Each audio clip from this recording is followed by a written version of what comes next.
ஜீவநீரோடை ஊழியங்கள் வழங்கும் இதயத்திற்கு இன்று ஒரு சிந்தனை. அறியாத எதிர்காலம்.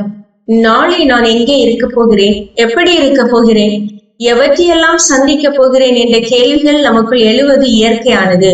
ஆனால் இது போன்ற கேள்விகள் சிலருக்குள் ஒரு பாதுகாப்பு உணர்வற்ற மனநிலையை ஏற்படுத்தி விடுகிறது. எனவே ஒரு விதமான கலக்கமும் பதட்டமும் அவர்களுக்குள் ஏற்பட்டு விடுகிறது.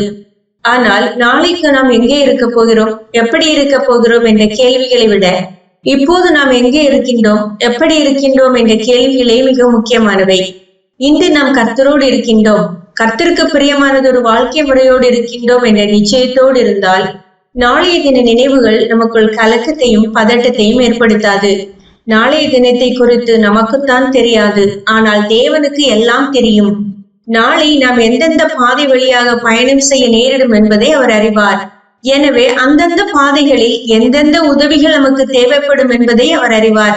நான் இன்று அவரோடு இருந்தால் நாளைய தினம் அவர் நம்முடைய பாதையில் நம்மோடு இருந்து நம்மை நடத்துவார். எகிப்தை விட்டு புறப்பட்ட எபிரேய மக்களுக்கு தாங்கள் செல்லவிருக்கும் பாதையில் வரப்போகும் யோர்தான் நதியை பற்றியும் எரிகோ மதிலை பற்றியும் தெரியாது.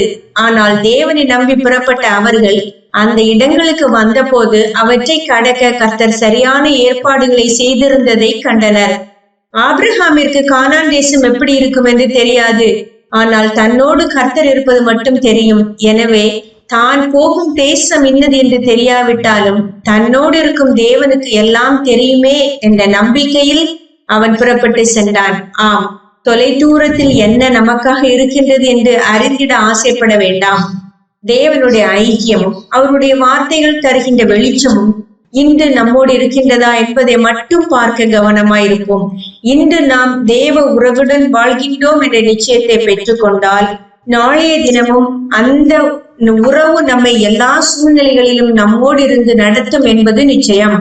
சிந்தனைக்கு, இன்று உன் வாழ்க்கையை உரிய முறையில் ஆராய்ந்தால் நாளை உன் வாழ்க்கை உயர்ந்த முறையில் துவங்கும். இன்று உன் வாழ்க்கையை உரிய முறையில் ஆராய்ந்தால் நாளை உன் வாழ்க்கை உயர்ந்த முறையில் துவங்கும்.